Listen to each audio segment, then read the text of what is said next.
Magandang araw po sa inyong lahat mga kababayan at welcome back. Dito po sa PNR at ito nga mga karabo natin, malaking gulo ito.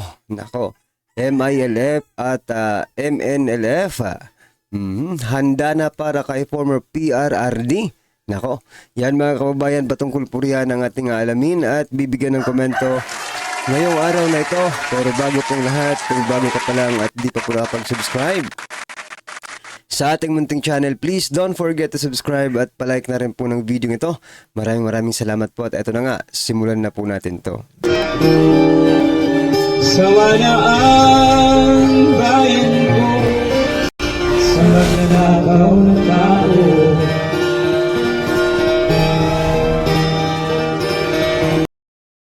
So yan mga kababayan, bago po natin muling i-play ang video ito, mag-share lang po tayo ng ilan pong mga balita, no? At bigyan po natin ng reaksyon. Ito na nga, una na po si Lacson mga kababayan. Sabi po ni former Senator Lacson, Lacson on Bato de la Rosa's plan to evade arrest. Hiding feels like a bigger prison. Yan mga kababayan, no? Pag nagtago ka daw, parang mas malaki pang pagkakakulong mga kababayan, no?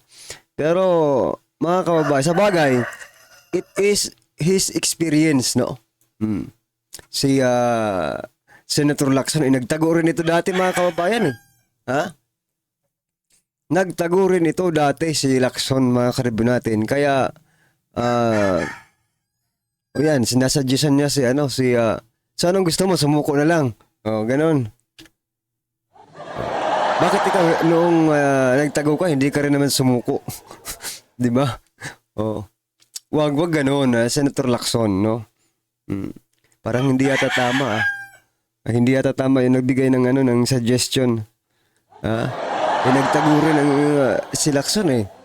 Tapos sasabihin niya ngayon kay Senator Bato, 'di ba? Former Senator Lacson described hiding from the law as putting yourself in a bigger prison. In an interview on Friday, Lacson was asked about the experience. Yun nga sabi ko eh. No? When he went into hiding after he was charged in connection with the killing of the publicist Salvador Lacera and his driver Emmanuel Corbito. Yan. Mahirap kasi. Sabi niya mahirap. Kasi lumaki lang yung kulungan mo. Pero para ka ring nasa kulungan kasi hindi ka libreng gumala. Hindi ba? Di ba? Sabi niya. Kasi baka mahuli ka. So, ano ba talaga ang gusto mong i-suggest? Are you suggesting na sumuko si Senator Bato? Where in fact, you didn't do it. Diba? Nagtago ka lang. Wala. Para sa akin, wala. Yung suggestion ni Senator Lacson, buti sana kung nagsasuggest nito, yung walang lamat ng pagtatago rin eh. Diba? Anyway, ano po ang inyong opinion dyan mga kababayan? Ito pa. Nako. Ito, si Representative Castro, my birthday message kay former PRRD.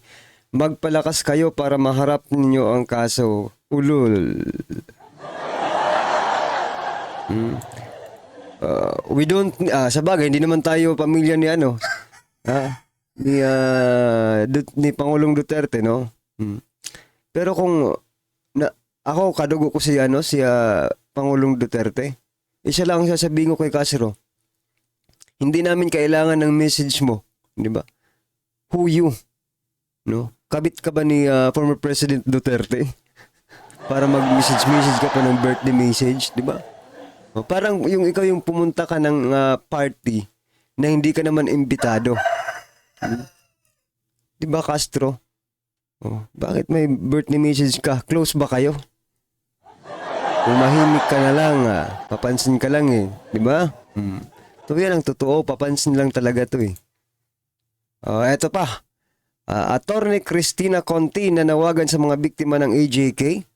Ano daw ang panawagan? Ibinahagi ng abogado ang press statement mula sa National Union of People's Lawyer. Philippines na may pamagat na victims encouraged to submit views and concern in Duterte's ICC case. Ito may naano rin akong balitang ganito rin no? Na nangangalap sila ng mga AJK victims no para magbigay ng kanilang statement. Hanggang sa tagal-tagal ninyong inaakusahan si former President Duterte, hanggang ngayon pala wala kayong ng mga statement ng mga biktima. Kung mag-aano naman kayo ng mga biktima, wag naman yung mga planted Kailangan may death certificate yan. Namatay talaga nung drug war, hindi kahapon lang. Nako po, malabo yan, mga kababayan. Ngayon, pera-pera na lang ang pinapagana no? Ha? Pera-pera na lang po ang pinapagana dyan. Nako. Kaya tumahimik. Itong attorney Conte ito, no? May Conte yata ito, no? Attorney Cristina Conte, nanawagan sa mga biktima ng AJK na mag-ano na daw kayo, lumabas na kayo. Magbigay na kayo ng statement kasi hanggang ngayon wala pa rin sila. Hindi pa kumpleto yung quota.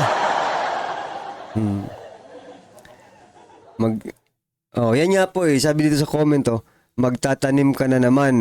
Yan nga po pati yung mga buhay pa, inilagay nyo na sa mga AJK victims, no? Pati yung mga, hindi namatay sa AJK, namatay sa, inilagay din. Anong ibig sabihin yan mga kaubayan? Ngayon pa nga lang mga kaubayan, mayroon na pong, may bahid na ng kasinungalingan ang inyong mga ginagawa. Sana makita po yan ng ICC.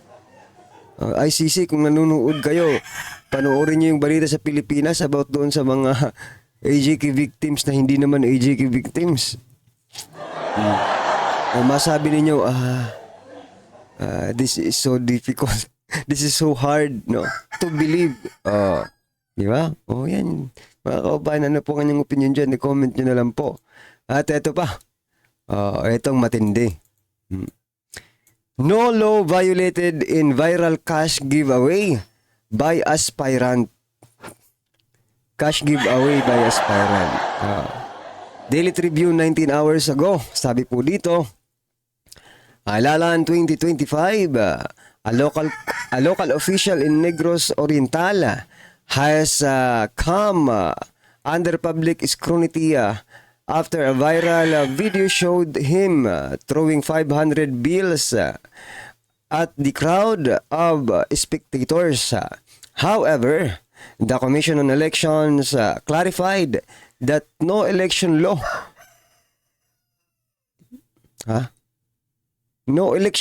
was violated, as the individual is not yet officially a candidate under current regulations. Ay nako. Anong nangyayari sa COMELEC? Pero yung sa Hong Kong may violation daw Namigay, vote buying agad yung balita ng COMELEC. Pero ito, nagsaboy. Namigay ng cash, no? Namigay po ng cash, nahuli sa video, walang violation. Ano ang gusto ng COMELEC? Bigyan pa ng resibo para masabing vote buying yan. Ano ba ang ng COMELEC ng vote buying? Ano ba yung definition? Kailangan may resibo? Or kailangan ay nako, hindi ko alam mga kababayan. Basta pag binigyan ka ng pera, especially election period, for me, it is really a vote buying. Mga kababayan. Ano sa palagay nyo? Pag binigyan ka ng ayuda, para sa atin sa ating mga ordinaryong Pilipino, pag binigyan ka ng ayuda, binigyan ka ng pera, as long as it is in a election period na, vote buying na po yan. Pero dito sa COMELEC, hindi raw kailangan siguro nila ng resibo. Abay, magparehistro muna kayo sa BIR para may dala-dala kayong resibo para yung mga binibigyan ninyo, no, accounted. Kikita pa ang BIR. Kikita pa tayo ng tax dyan sa mga pamimigay ninyo. Lang niya talaga, oo. Anyway mga kabayan, ano po ngayong reaction dyan? I-comment nyo na lang po at eto na nga. Panoorin po natin to at bigyan natin ng reaksyon. Eto na po. Ito ang nakakagulat na balita ngayon. Viral at trending ngayon sa mundo ng social media ang di umano'y balitang matapos ang iligal di umanong pagpapaaresto sa dating Pangulong Rodrigo Roa Duterte para isuko sa dayuhang korte o ICC. At dahil sa tila hindi patas na pagtrato at di umano'y pambabastos sa kanilang bawat membro, tila kumalampag na at tahasang tinabla ng Moro Islamic Liberation Front or MILF nitong linggo, Marso 16, ang pagtatalaga ni Pangulong Bongbong Marcos kay Abdul Rauf Makakwa bilang bagong Bangsamoro Autonomous Region in Muslim Mindanao or BARM Interim Chief Minister. Hindi man diretsahang may koneksyon, ngunit marahil ito na raw umano ang sagot ng nasabing liderato ng Moro Islamic Liberation Front or MILF sa naging panggigipit di umano sa ilang membro ng mga Muslim kasunod ng pag-aresto kay former President Rodrigo Roa Duterte. Matatandaang kamakailan lamang matapos ang di umano'y iligal na inaresto ang dating Pangulong Duterte. Itinalaga agad ni Marcos Jr.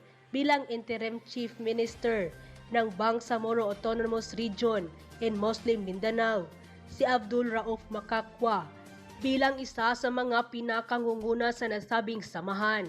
Ngunit agad itong tinabla at agad na ibinasura ng maraming membro ng MILF at ayon pa sa kanilang naging pahayag, ang proseso ng appointment na isinagawa ni Marcos Jr. ay hindi raw umano alinsunod sa napagkasunduang mekanismo sa ilalim ng Bangsamoro Organic Law at Comprehensive Agreement on Bangsamoro sa di umano'y 41 na opisyal na nominado ng MNLF. Tanging 35 lamang umano ang inaprubahan na malinaw na paglabag sa mga probisyong nagsasaad na ang BTA o ang Bangsamoro Transition Authority ay dapat pangunahan ng MILF. Pero bago ang lahat mga ka-update, kung bago ka pa lamang sa aking channel, ay mag-subscribe ka na at huwag kalimutan i-click ang notification bell para mas updated ka sa mga bagong videos na i-upload namin. At ito na nga mga ka-update, ayon pa sa kumpirmadong balita na inilabas ng Abante News sa kanilang official website, and I quote, MILF pinasura appointment ni PBBM sa bagong BARM Interim Chief Minister. Tinabla ng Moro Islamic Liberation Front or MILF nitong linggo, Marso 16, ang pagtatalaga ni Pangulong Bongbong Marcos kay Abdul Rauf Makakwa bilang bagong Bangsamoro Autonomous Region in Muslim Mindanao or BARM Interim Chief Minister. Sa isang statement, sinabi ng MILF na labag sa Bangsamoro Organic Law at Comprehensive Agreement on the Bangsamoro ang naturang appointment. Nauna nang kwestyon ng MILF ang appointment ng mga bagong membro ng Bangsamoro Transition Authority or BTA na labag umano sa BOL. Si Makakwa ang pumalit kay Ahud Al-Hamurad Ibrahim. Ayon sa MILF, nang maupo si Makakwa sa pwesto, ay kasama nito ang pagtatalaga ng mga bagong membro ng BTA. Ngunit ayon sa MILF, ilan sa mga BTA appointees ay wala sa inirekomendang listahan ng kanilang grupo. End quote. So yan mga kaubayan, may napapansin po ba kayo sa administrasyong ito, no, mga kaubayan? Hindi ko alam, no, kung ako lang po ang nakakapansin or tayong lahat napapansin rin po natin to. Ha? Simula po nang maupo ang administrasyong ito mga kababayan, kaliwat kanang kaguluhan na po ang nagaganap, di ba? Kay OJC, ngayon ito naman sa BARM at marami pang iba. At wala po silang ipinapakitang mga proyekto sa atin, no? Siguro ko para siguro talaga mag-ingay tayo no? Mag-ingay tayong mga Pilipino. Para siguro mag-ingay tayong mga Pilipino at in the long run, kung hindi na talaga kaya mag-ingay, maaaring lumaban ang mga Pilipino kapag talagang grabe na ang panggigipit, no, sa karapatan ng bawat isang Pilipino. Sa kanila naman, sa administration naman, they can easily yung martial law, di ba? Madali lang nilang yun, ipapatupad, no? Ano sa palagay niyo mga kaubayan? Kaya ba wala tayong proyekto? Kaya ba masyadong feeling ng Pilipino ngayon talagang napakahirap dahil pinahihirapan talaga tayo? Sa panahon naman ni former President Duterte, kahit gaano kahirap, hindi pa rin ganito kahirap ang kalooban natin. Di ba? Sa totoo lang. Masaya pa rin tayo kahit naghihirap. Ngayon, naghihirap tayo pero parang ang bigat-bigat po ng mga kaubayan. It is different. Yung naghihirap ka na medyo may saya ka pang nararamdaman, no? Yung naghihirap ka na talagang grabe naman ang, di ba? Nararamdaman natin yun. Wala na mga kaubayan, ano po ang inyong reaksyon, opinion patungkol po sa video ito, i-comment lang po sa baba. Para at least alam po ng ating mga kababayan ang inyong opinion. Maraming salamat po. Please don't forget to like the video. Maraming salamat po. Sawa na ang bayan ko sa magnanakaw na tao.